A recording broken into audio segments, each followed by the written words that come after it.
recession is going to lead to ever more declines in the labor high end labor sector. We've only begun to see the firings, as far as I'm concerned. I mean, and everybody's still screaming about like, oh my God, I lost my job at Facebook. Well, screw you. I don't care. But hopefully this has just begun. I mean, actually, Elon Musk's little strategy at Twitter was brilliant, right? Because he got rid of fire everybody. I was hoping you'd bring that up. 4 out of 5 employees. I'm like, how's that even possible? And then the platform works better than ever. I mean, this is like, and there's not a single corporate leader of any big company, probably in the world, who wasn't watching that and thinking, I maybe should consider this too. Let's see how things go. But not a bad move there, Elon.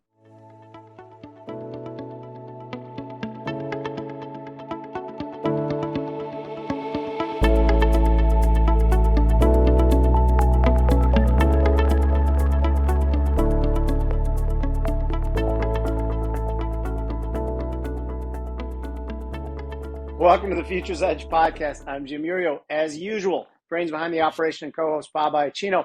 Today we have a special guest, Jeffrey Tucker, who's the president of the Brownstone Institute, also a regular contributor to Epoch Times, author, speaker. Thanks so much for joining us, Jeff. We really appreciate it. Oh, it's good to be here. Thank you. So a couple quick questions. First of all, do you exclusively go by Jeffrey? Do you go by Jeff? Do you go by Big Guy? Jeffrey is the usual blather that people use. My mother calls me Jeff. My father called me Jefferson. So I just go by Jeffrey. I like Jefferson. Jefferson's a cool name, right?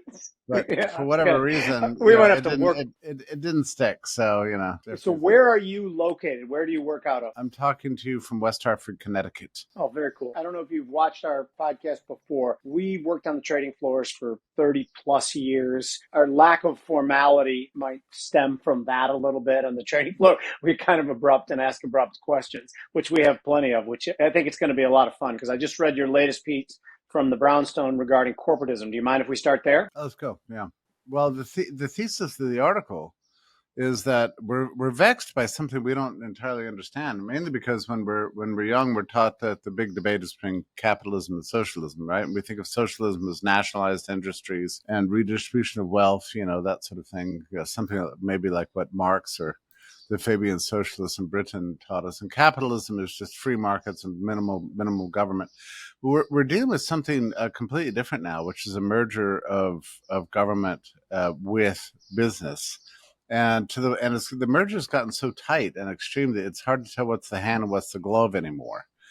So you've got private industry driving government, and you've got government, cooperating with private industry. And of course, it's always the biggest players in the industry that are the critical ones. I mean, the federal government doesn't work with small business really. They're mostly interested in the large lucrative companies who themselves are increasingly less about serving customers and stockholders, and more about serving government and large financial institutions like BlackRock and Fidelity and so on. So the big challenge in my piece, I don't know if I went this far in my piece, but the big challenge for us right now is to regain stockholder and consumer control of these companies, which I think is possible. But that's what capitalism means, right? It means control by the consumer. That was the great revolution coming out of feudalism, is that for the first time we didn't have producers dictating resource use and social priorities. We had the consumers, the masses of people in control. So that's the control we've lost in this corporatist movement. Now, critically, the word corporatism was the original term for what later became fascism. But the problem with the word fascism is that after World War II, it came to mean just somebody you don't like. So it kind of lost its meaning. And one of the things I like about RFK is he's now restoring this word corporatism, which is a more accurate description, actually. So last week we talked a lot to our guest about the loan to Ford, because it's easy to go to the pharmaceutical companies, and I hope to cover that as well. But last week Ford gets a $9.2 billion loan from the government. And right. Here's the part that irritates me, and I want to know how we fight this. I talked about it on Twitter, and I'm, appalled by it. The rest of the people don't seem to be appalled at all. They were like, "Oh, this is great. The government's a loan. It's not a grant." No, there's nothing comes from the government without strings attached. It seems to me to be a twofold problem. One, it creates corruption within the space. Like, why the hell does Ford get it and not Tesla, not GM? Two, they could easily be betting on the wrong technology. Three, Right. now there's strings attached and the government has the pull over Ford. How do we convince people of this? Now, as I understand from this loan, it's all about the EV market, right? EV market has a major problem.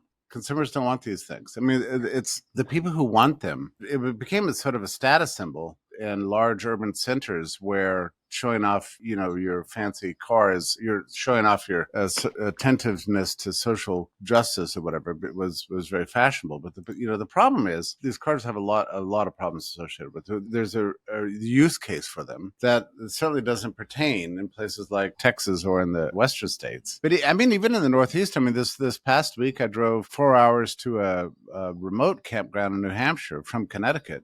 Well, maybe an EV can make it there, but then you'd have to charge up, and charging is going to take a lot of time. It was just, traveling is enough of a headache without having to do with that. The other problem is that they're very sensitive to the weather. So these things can be amazing during, warm months, but then it gets cooler. I mean, I was talking to a guy who picked me up one time from the airport in a Tesla, and it's funny to be in the Tesla because you feel like you're riding an iPhone or something like that.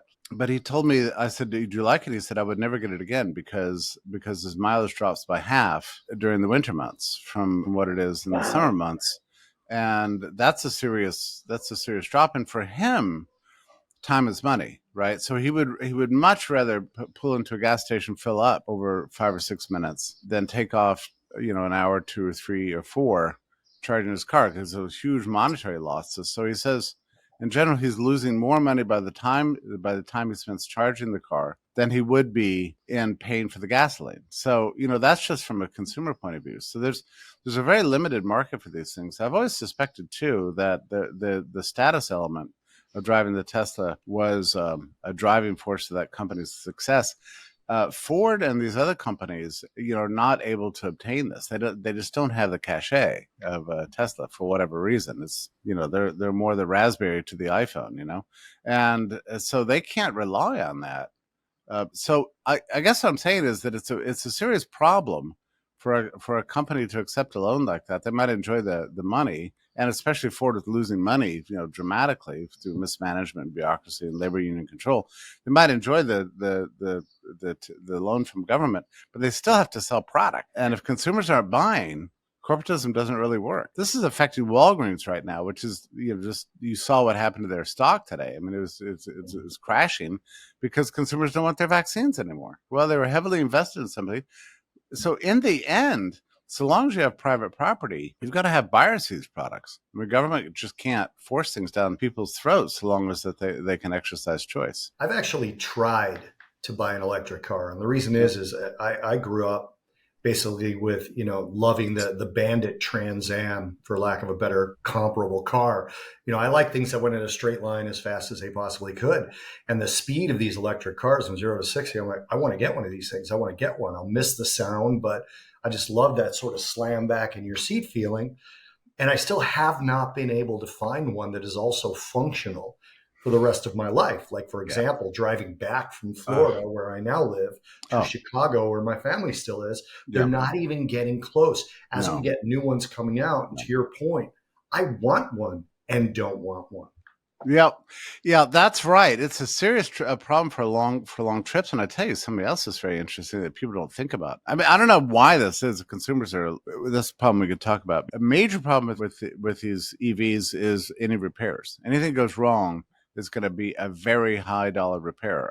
I had a friend who had one of them, and the air conditioner went out, and it was past the warranty. Went to go replace the air conditioner, and it was, I don't know, $7,000. Who can afford? And that's just one piece, right? So you can't fix them yourself. You got to take them to specialists, and the prices are astronomical. So I just don't see them long term. If you stopped history right now, I would predict electric vehicles will be pretty much what they are right now, which is useful in big urban centers as a second car, right? You can't even make it your only car.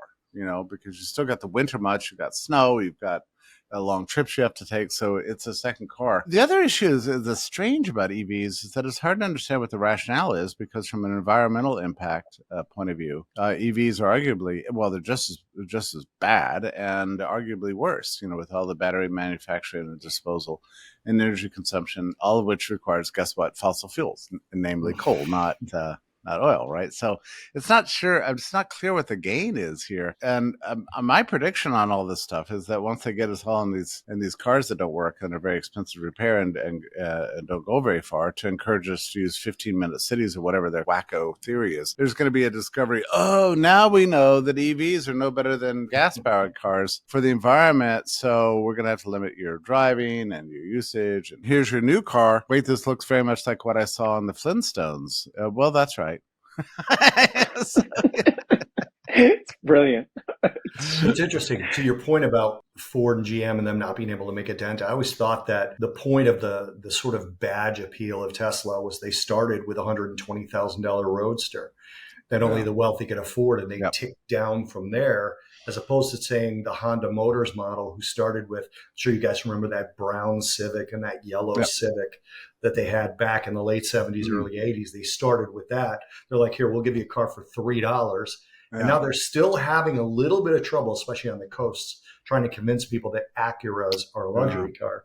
They still fall in below BMW, below Mercedes, yet Tesla does not. That's an interesting observation. It is funny, the trajectory of the consumer marketing of these things. When you were talking about Tesla starting as a very high-end product, this is one of the reasons Facebook did so well in the early days, because it was marketed to the Ivy Leagues first. And so that made everybody want an account so they could be like a Harvard student, so as versus MySpace, which was, for everybody. So marketing has a lot to do with consumer psychology here. When you said marketing, I was going to bring up the next question to talk about pharma. And back in, the 90s, or you can correct me on the year, when we made it legal for pharma to directly market to consumer, I was all for it. I thought, of course, why should the government be getting in the way? Clearly, I was wrong, because now we've morphed into pharma, Vanguard, BlackRock, the media, the government, essentially being one thing. Why was I so wrong? What happened? Well, look, we were all wrong. All of us were wrong on this. And a lot of it has to do with the FDA. So when the FDA comes along and says this is safe and effective, you just assume it's safe and effective. So anything that's approved is, I don't know, you just consume it. You got a problem in your foot, you take out a foot thing. You got a problem in your chest, you take the chest thing. You have a problem with your skin, you rub the skin on. So the FDA disables that sense of consumer beware, right? We just assumed that we would outsource our judgment to the FDA, and the FDA took advantage of that, developed a very tight relationship with industry, and started fobbing these products on us. And it wasn't really until the COVID vaccine that people got wise to the scheme. And now we realize that the FDA is, and by the way, I used to think the problem with the FDA is that they weren't giving enough approvals to enough good drugs. I thought there was a lot of us did. Bureaucratic and they were risk averse. So that was a critique that was made in the 1980s, and I believed it just because I didn't have any experience in this industry. I thought that was true, but now we know it's the opposite. I mean, maybe that was true then. I don't know what was true then, actually, but certainly right now, if you pay enough money, I mean, during this COVID vaccine thing, I ran across a receipt from Pfizer, with a personal note to the head of the FDA. It said, hope the wife and kids are doing well. Look forward to seeing you over the holidays. And I've wired $1.6 million to. And I read this and I thought, this is the craziest thing I've ever seen. This is a pure bribe. And I was about to post it and say this. Now we have the smoking gun. And I asked an actual expert on this kind of topic, isn't this a scandal? And they said, no, it's not a scandal. It's called doing business. This is the filing fee for the vaccine. Really? I mean, how much of the FDA's budget is provided by big pharma in the form of these filing fees and other fees directly from the industry? And the person says, well, it's half. And I said, well, how do you know that? I want to see proof of that. Well, look at the website. Oh, it's posted on the website. Half our budget comes from pharmaceutical companies. So that's it. If it's corruption, it's open corruption. Is part of the problem. So I tore my Achilles tendon a couple of weeks ago. So I've been going to a doctor, trying to figure out if I had surgery or not. And the entire time I'm like, it's going to be surgery because that's what makes the most money. My wife actually said to me, she goes, you've gotten really cynical. And I said, yeah, I don't trust auto mechanics, veterinarians, roof tile guys, anything I can't do myself, I now don't trust, right? So now I'm like, yeah, By the way, it's not surgery. So now I love this doctor because he didn't try to make it the most money making thing. But my question is, do you think it's focused on preventative, in other words, vaccines, No. as opposed to treatment? So we'll take COVID as an example, although that's the obvious example. Instead of putting all the effort into treating the people that were sick, all the effort went into preventing spread and preventing more people from being sick. And the ones that were sick, too sick to save, the hell with them, they're going to die anyway. And I wonder if that's the issue, at least in a general sense. Doesn't seem to me like treatments are as good as they were because everything's about prevention. Is that nuts? A big problem with the COVID experience is that there was no emphasis either in research sense or any other sense in on the treatment side of things. I mean, you'd think that the very first thing you would think about if you had a virus, respiratory virus, is, well, what do you do for a respiratory virus? They didn't care about that. It was even worse than that. There were huge efforts to take normal therapeutics off the market, at least in the United States. So hydroxychloroquine got demonized very early on, and so did ivermectin. And here's an amazing aspect of this. Antibiotic use in the United States fell by a third during the height of the pandemic period. And it turns out now we know that half the people that died from COVID died from secondary bacterial infections, just like in 1918. So these lives could have been saved by just distribution of doxycycline or erythromycin or whatever. And instead, and of course, the ventilation, led to massive respiratory infections. So we had a period where there's a huge decline in the use of antibiotics at the time when half the people were dying of COVID were dying of secondary infections. So, I mean, the scandal is for the ages, say nothing of the impossibility of getting a Nobel Prize-winning drug like ivermectin, in major parts of this country, not all, but certainly in Connecticut, there was zero chance of getting ivermectin.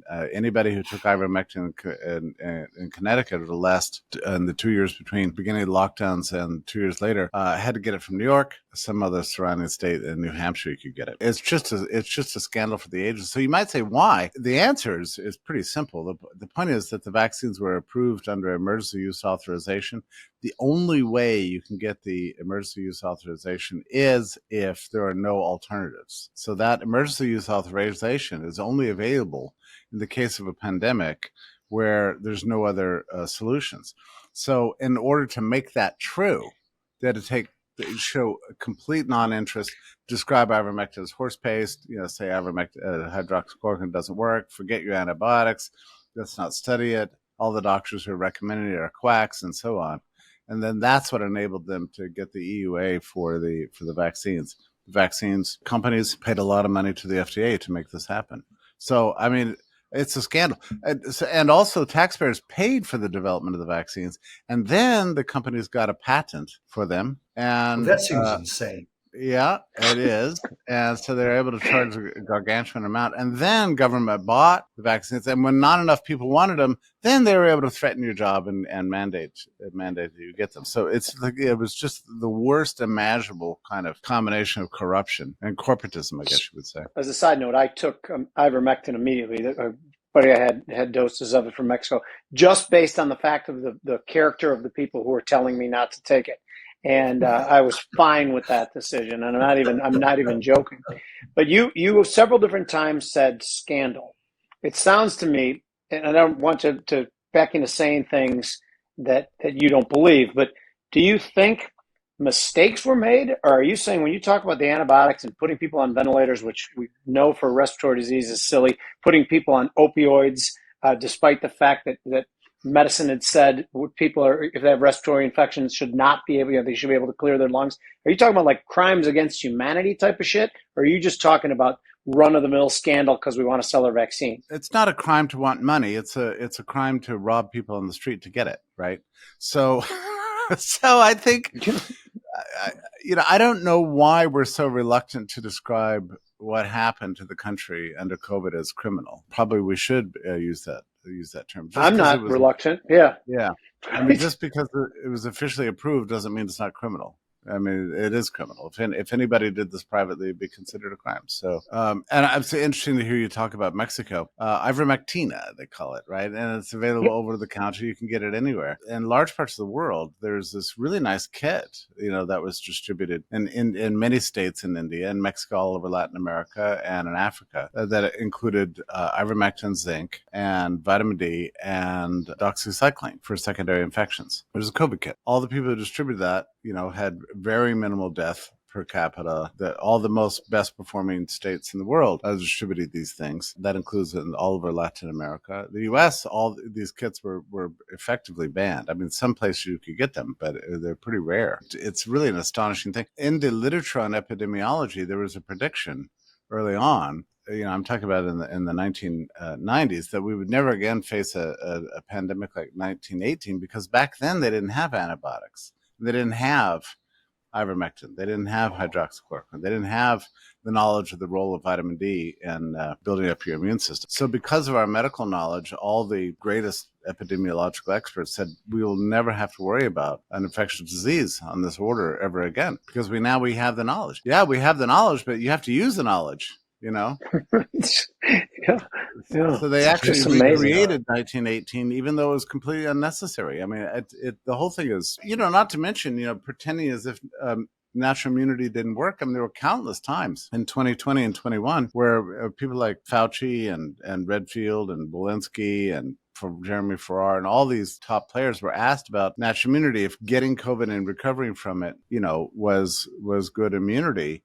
And they said, well, we're still studying that. I mean, what do you mean you're still studying that? We've known about natural immunity for thousands of years, and never more since the late 19th century, when we discovered more and more about virology. So for them to get up there and just act like this is a speculative theory we just don't know is an appalling thing. I mean, we knew going into this pandemic. I knew because people were telling me, but also then I read about it. There's no question that for this kind of infection, exposure and recovery provides much longer lasting immunity. But they would always set it up like, well, we don't know if that's going to provide lifetime protection. Oh, very interesting. Well, that's true. As time went on, we found out the vaccine provided some very small modicum of protection for 3 or 4 months. And then you had to get another shot, and then another booster, and then another booster. I think by the end, they were recommending up to 5 and 6 shots. And now I think, the typical thing is recommending shots, like once a quarter or something. Like, that's crazy, which leads to my in-laws just got like their 7th shot. They're crazy. God, yeah, and that leads to immune dependency syndrome, or whatever it's called, so your immune system gets rewired to only think about this one pathogen and leaves you exposed to everything else. And there's typically not cross immunities with vaccines, right? So it's not a surprise we've seen these outbreaks of shingles and weird diseases that we never expected to happen, because the human immune system has been rewired by repeated exposure to a vaccine that was built for earlier mutations. Which the other thing about SARS-CoV-2 is that we knew early on, we knew this, that it was one of these malleable vaccines that has a lot of changes of clothes. It's going to change with the season. It's going to always be mutating. And you can't vaccinate against a virus like that.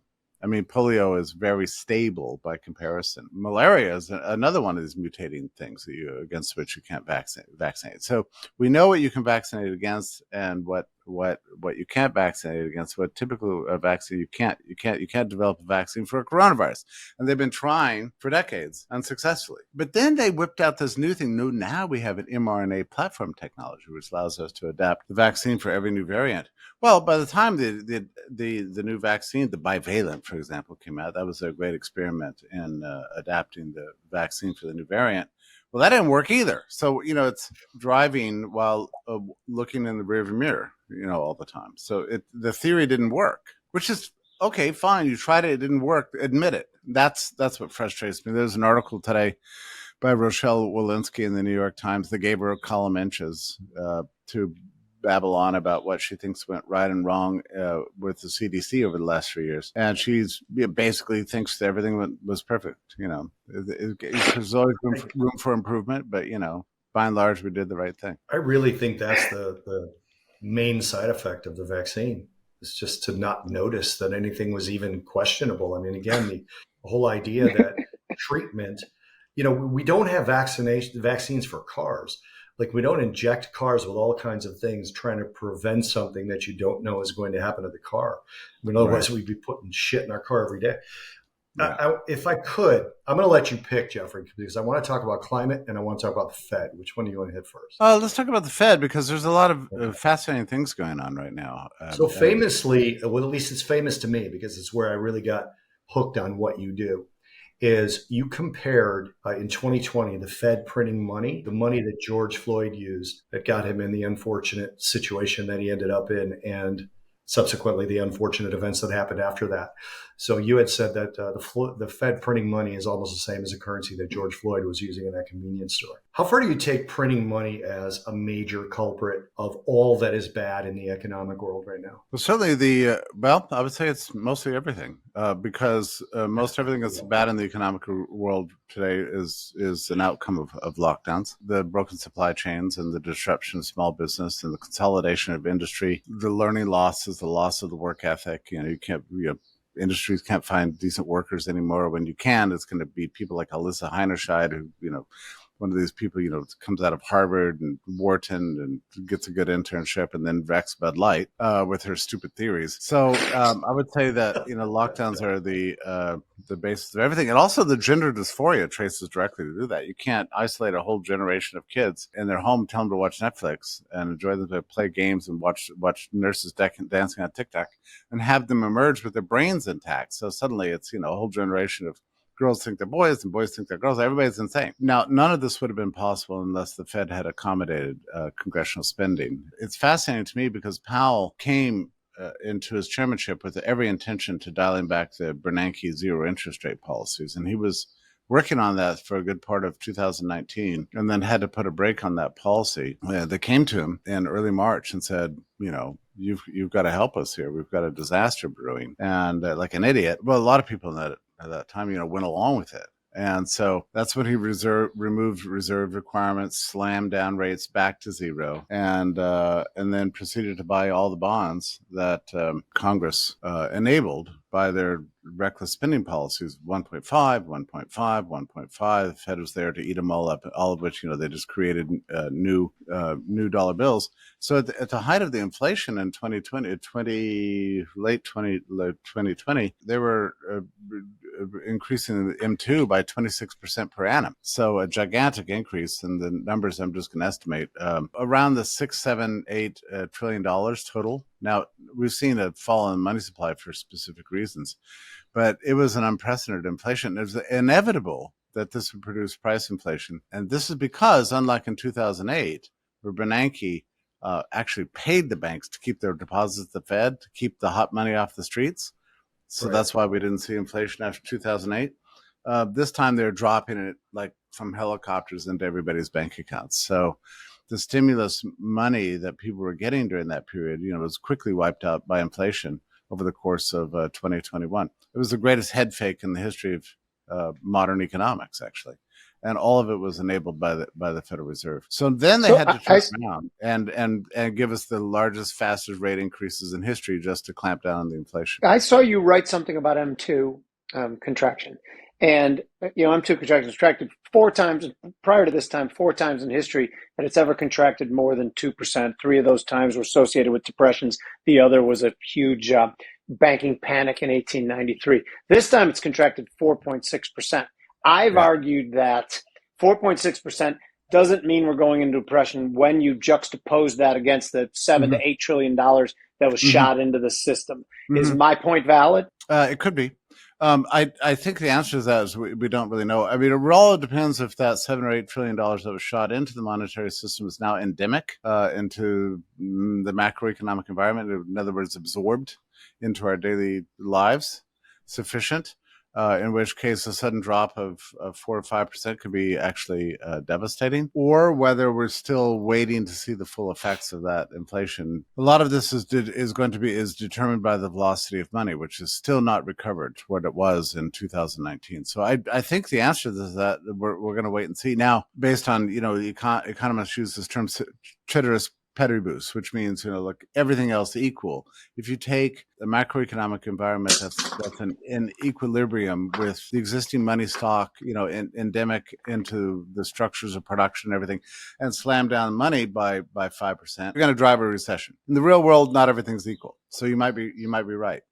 However, we have seen 2 successive quarters of decline in what's called the GDI, which is the obverse of the GDP, right? So that's the gross domestic income. We are technically in a recession now by that measure.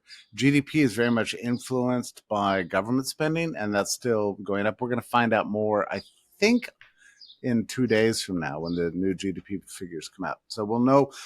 And by the way, the relationship, if that holds up, historically between the GDI and GDP has been, they've tracked each other very carefully with a lag of 2 or 3 months. So and this is an ongoing sort of back and forth with Jimmy and I hate to call it an argument because I don't want anyone to think we don't like each other. We truly don't. I don't want them to just think that. But from the perspective of Jimmy, here's where I see the contradiction, and you don't know the whole backstory, but the contradiction to me is Jimmy thinks the Fed is as stupid as I think the Fed is. He might think they're dumber, but he also thinks they're going to engineer the only soft landing in history, except for maybe 1994. Mm-hmm. So I don't believe that's a thing. And I liken it to, and this is a great exaggeration because I am nowhere near invested at this level, but you guys remember Michael Burry in The Big Short? He kept being down 70%, down 80%, down 90%. He was right. He was just wrong about his timing because everything was pointing in that direction. And that's how I feel about a recession, is that, when you have this kind of an injection, when you have this kind of helicopter money, and you had savings rates go to levels that we haven't seen since it was actually good to be an American manufacturer. Yeah. And now it takes longer time than someone as dumb as me could calculate to bring it back down. So I almost feel like there's no way out of a recession unless the Fed adjusted their inflation target to like 3.5–4%. I'm always intrigued by this metaphor, soft landing, because the presumption of the term soft landing is that something's in flight, right? And right. So you already have to be flying in order to have a soft landing. I mean, nobody would argue that the economy has been flying. We've seen very low growth since the lockdown times, and I was actually thinking, and I've hinted at this in my writings, but I've not fleshed it out. It's possible that we're going to look back in 5 or 10 years and say, oh, there was never a recovery after lockdowns. There was statistical recovery mainly driven by government spending, but in terms of private production and genuine private sector productivity, we have yet to emerge. In which case, we may just see 1%, 0.5%, 0.5% decline, 0.5% increase, and this could go on for years. But we could look back in 10 years and go, oh, that was a Great Depression, and it began in March of 2020. I mean, that's possible. I'm just saying. I mean, sometimes I wonder if we're too, and I'm guilty of this too. And I think it's sometimes we get trolled by these data releases. It's true. I wake up early, for the GDP and the CPI and the PPI. Just like 5:30, the alarm goes off, and just wait, and refreshing all of us, right? Refreshing the browser at 8:30. I mean, it's all a little bit ridiculous. And then we tear through the numbers, to see what happened. Maybe we're falling for delusion too, because if you look back at what happened over 2022 and most of this year, it's not impressive, like at all. It's actually, I mean, and what for the average person is the difference between a 1% rate of growth that's mostly attributable to government spending and a negative 1%. I mean, it doesn't actually mean anything. It's just because we can say, oh, we're in recession versus we're in recovery. I mean, we're calling these shots, and it may just be mostly an illusion. And for the record, Jimmy and I have both said this. We're both like, we really don't care if we go into a recession. We're just trying to be right. It's true. Well, we can't control it. Yeah. We desperately need a recession. I would say even further, we need a serious depression, because the alternative is worse. And the alternative is pushing it off is worse. Yeah. Pushing it off is worse. Constant inflation. I mean, we've seen the dollar lose 16 cents of its value over the last 3 years. That's not 1977 to 1982 levels, but it's still really devastating. Yeah, and don't forget, we're still just recovering from the great inflation of the late 70s. We're still dealing with that, and which had catastrophic effects on American family life and household income and every other aspect of lives. And we're still dealing with this. And then now we get this recession. Okay, it's not as this inflation is not as bad, but it's also a little disturbing to me that we've not seen as much a decline in the rate of inflation as I would have expected. I mean, you look at that core rate, and it's still quite intense. Once you take out food and energy, we're still at very, very high levels, even by historic measures. A quick question. Just today, you mentioned the dollar losing 16% of its value. Today, I heard a interview with Seth Klarman, and I didn't think he ever gave interviews. I had never heard an interview with him before, too. And he started, and I believe me, it's not a comfortable position for me to be disagreeing with Seth Klarman. I think, from what I know, he's brilliant. But he started talking about the everything bubble, like everything's in a bubble. That's bullshit to me, because the bubbles we've seen in our lifetime necessarily mean leveraged up hands down to weak hands down to ridiculous leverage. Now everything can't be in that position. So why? That's right. Is he a knucklehead or what? Yeah, well, it just means he doesn't understand how the yield curve works. That's all. Yeah, like every business cycle like this in history, every credit expansion, even when it doesn't affect prices, mainly operates as a subsidy to the right side of the yield curve. That's why housing in 2008, and that's why media and technology over the last 15 years, right? So if you're going to unravel that situation, it's going to disproportionately affect capital intensive industries. When I say capital intensive, we used to talk that way in the 20th century. But these days, where technology has so dramatically reduced the cost of capital, what you're mainly seeing is a high cost of labor. The difference between what you get as the marketing director of Bud Light, who doesn't do anything except destroy a company, she gets $500,000 a year, whereas the guy across the street, who's like the most expert butcher I've ever known, probably gets $12 an hour. Okay, so why is that? And it's because what we used to call capital from the high end industries gone into very high wages for bureaucrats, and the reason that they've been able to throw labor at all these problems over the last 15 years is because they were able to rely on a great deal of leverage based on their high valuations in the stock market, which makes them dependent on their lenders. But the recession is going to lead to ever more declines in the labor high end labor sector. We've only begun to see the firings, as far as I'm concerned. I mean, and everybody's still screaming about oh my God, I lost my job at Facebook. Well, screw you. I don't care. But hopefully this has just begun. I mean, actually, Elon Musk's little strategy at Twitter was brilliant, right? Because he got rid of fire everybody.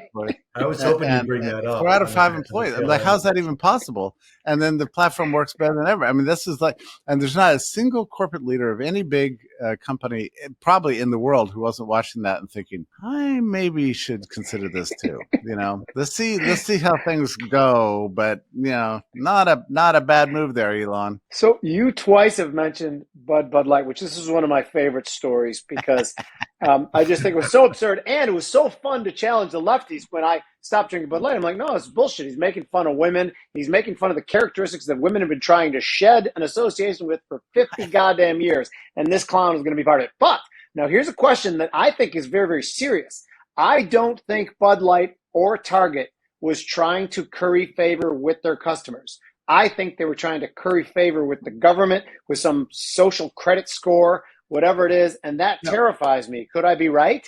You could be right. There's also, don't forget just sheer incompetence here. I mean, the usual marketing gimmick in the past is to take your existing customer base for granted and to always seek out new segments, and this crazy person, Heinerscheid at Bud Light, thought, well, here's somebody with a big TikTok account. Let's market some beers to her followers, without realizing that in the world of social media, this stuff leaks out. But the other thing she didn't really understand, as an old woman that she is that the reason people followed Dylan Mulvaney was not because they were in great admiration of her pantomime, tricks. They followed her for the same reason that you slow down the highway when there's a car crash. I mean, Exactly. The whole thing is absurd, right? you want to see what the hell's going on. That's you don't want to try to be like her. If you guys ever want to see something that'll remind you of Dylan Mulvaney, maybe you've seen it already. Google Prancer size, and it is this geriatric woman who weighs about 4.5 pounds, dancing around with ankle weights, saying she's imitating prancing horses for exercise because he physically resembles the girlhood Dylan Mulvaney.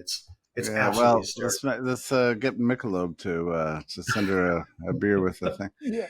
I enjoyed that. I'm so grateful. I used to drink Bud Light so that I could stop drinking it. I really feel bad for the people who come up to me. Well, I never drank Bud Light. How come I can't participate in this boycott? They were feeling left out. That's hysterical. What's funny to me too is that the left was like this organized boycott. Now, none of us called each other and said, "Hey, are we boycotting Bud Light?" We're all just like, "No, we've had enough of this bullshit." At my bar, I own a bar in Palatine, France, Palatine, in the northwest suburbs.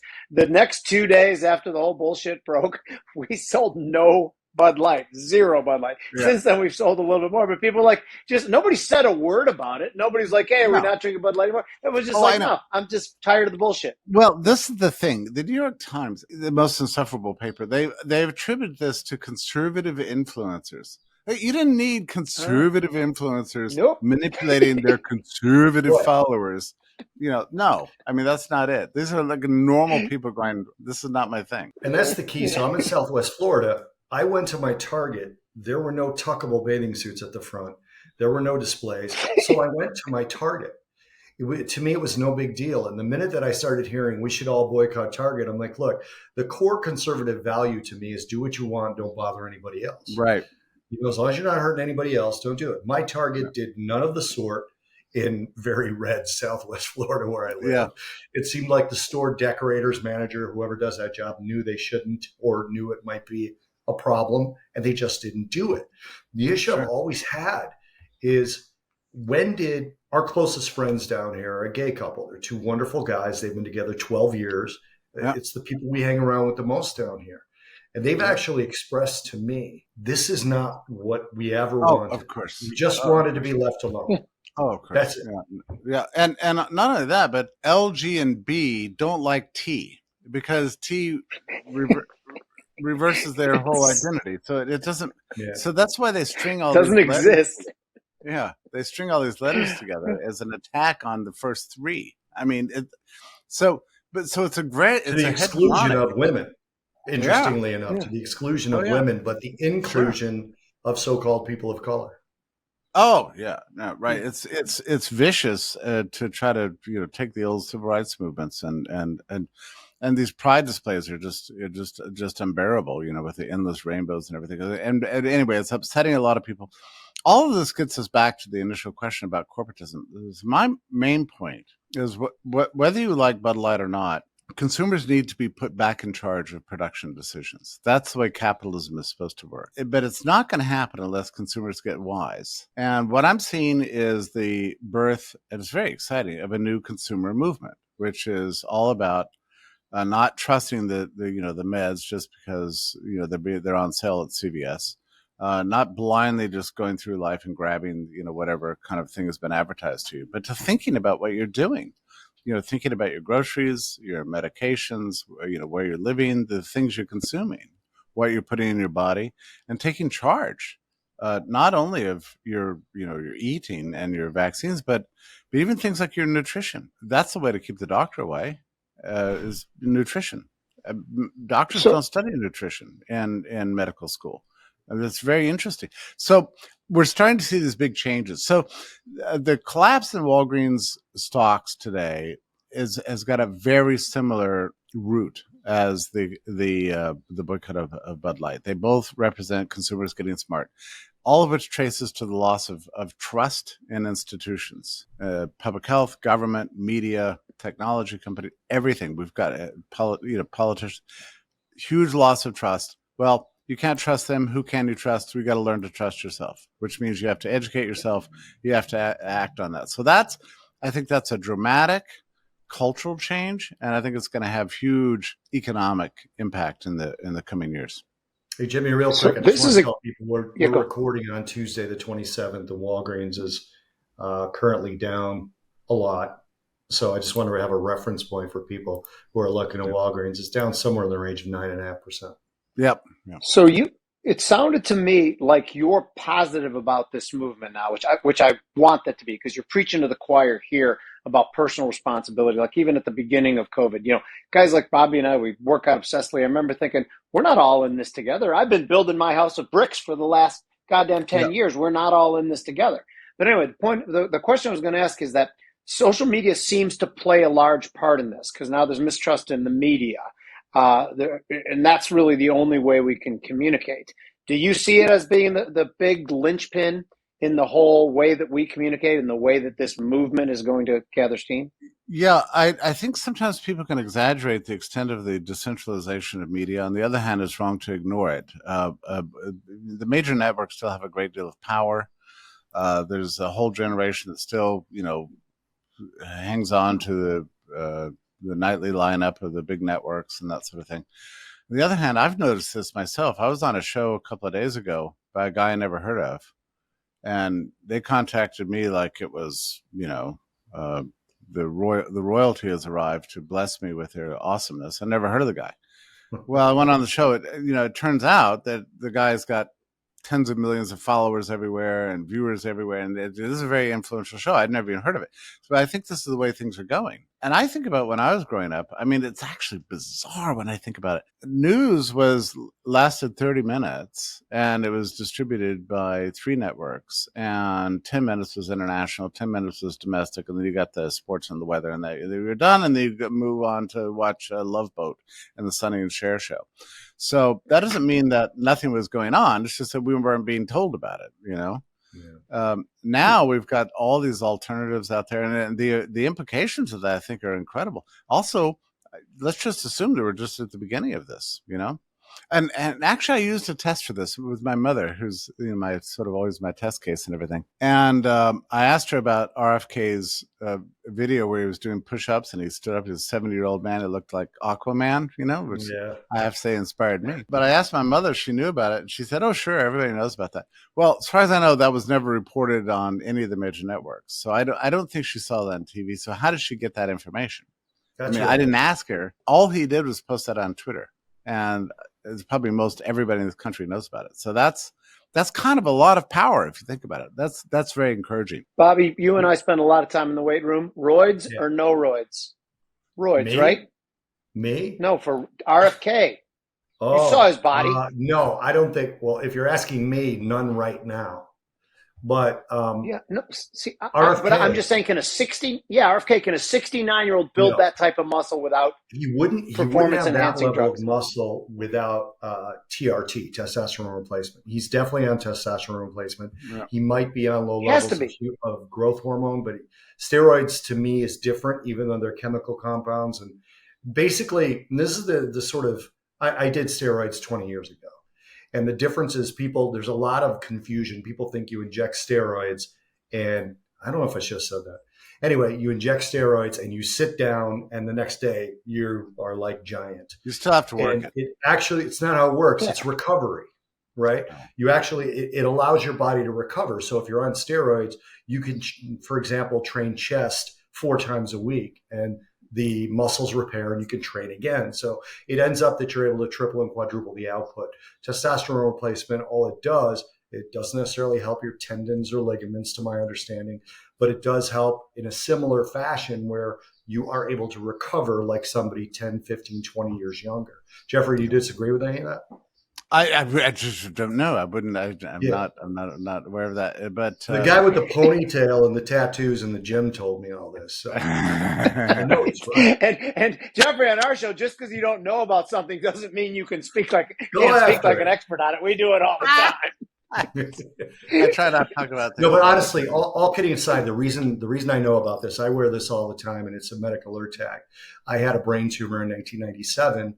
that damaged my pituitary function. So I've had some level of hormone replacement since I was in my late 20s because my pituitary was messed up. So I was one of the subjects of a study on human growth hormone when I lived in Los Angeles at UCLA. When I moved back to Chicago, they took me out of the study. And I'll tell you what, in 1 week with human growth hormone, I went from doing 4 pull-ups to 14. It was 1 week. Wow. So there are effects, right? And there certainly are effects. But I've been someone who's had some level of medically prescribed hormone replacement for almost 30 years. Yeah. And I mean, I don't know if I've had an effect. I'm going to be 57 in September. Maybe I die next year and I'll let you know. But to this point, it's definitely aided. Yes, you can't be 70 and look like that unaided, in my opinion. I'm very optimistic about his campaign in general, though. I think he's making a lot of very good points and having it. So we don't know. It's going to be very interesting. I have final 2 questions, and then I got a restaurant that I got to go and run. First of all, how long does it take a bow tie? 2, to tie a bow tie, and any time in the last 10 years, have you grabbed a clip-on bow tie and tried to pass it off as a real one because you were short on time? Oh, I've never done that. The hard part of this machinery is not the tie, it's the collar. That's okay. Yeah. Now this one's kind of broken. Days you should go on Scott Shelley's show, Jeff. I'll send your information to his producer, and you guys should side by side tie those things and see who does it faster. So you can do it. Yeah, it's similar. Is it just as easy as a double Windsor that I tie? I mean, when you get used to it, it's much easier. It's the same as tying your shoe. It's in fact, really? It's exactly the same knot. I've never seen that done before. This is groundbreaking. Me neither. Thank you for that. See, this is the takeaway from this show: how to tie a goddamn bow tie. But the second question is more serious. Bob and I and Cameron Dawson have high stakes wager of 1 crisp American dollar that's losing its value per second. So by the time payment comes up, it might be worth about 50 cents. I say the Fed is not going to tighten anymore within the next 5 years. Bob says I'm crazy. Cameron says I'm crazy. Where are you, and are you willing to wager a dollar? A lot of this depends on politics. I do think we're going to see higher and higher rates until you reach that terminal rate. And I assume the terminal rate is 6 or 7%, or even 8%. You've got to get ahead of the existing inflation rate. My concern is that this will provide the Fed some liberality for further loosening down the line. One of the reasons, that's what the yield curve says. Negative 100 basis points, 2s, 10s right now. So this is the problem, because they're trying to. The worst possible scenario is that what the Fed's actually doing right now is preparing the way for a future repeat of 2008. And if the banking crisis gets worse, if we face a real financial crisis, the Fed will definitely act. So we're never going back to 1982 where the Fed says, "Oh, whatever, recession, let's just live with it and get through it." That'll probably never happen again. So eventually, we may end up using these things. It's a gold note that I got over the weekend when I was in New Hampshire. It's made of genuine gold. It's 1/1000 a troy ounce, and fantastic. Can you tie that into a bow tie? That's my question, because that would be pretty kick-ass. I just took it over to the bank and said, "What do you think about it?" And they were basically, our attitude was, get that out of here. That's not money. So we'll see. I don't even know what it is. All right. Thank you so much. I'm going to see if my account at Old Glory Bank will take that. I'm going to call them. Probably. It's been a ton of fun. We dispelled any of the notions that people who wear bow ties are stuffy. They are fun and can knock around just as well as we can. Thank you very much for coming, Jeffrey. Such a pleasure to see you both. Take care. Bye-bye. Thank you, Bobby.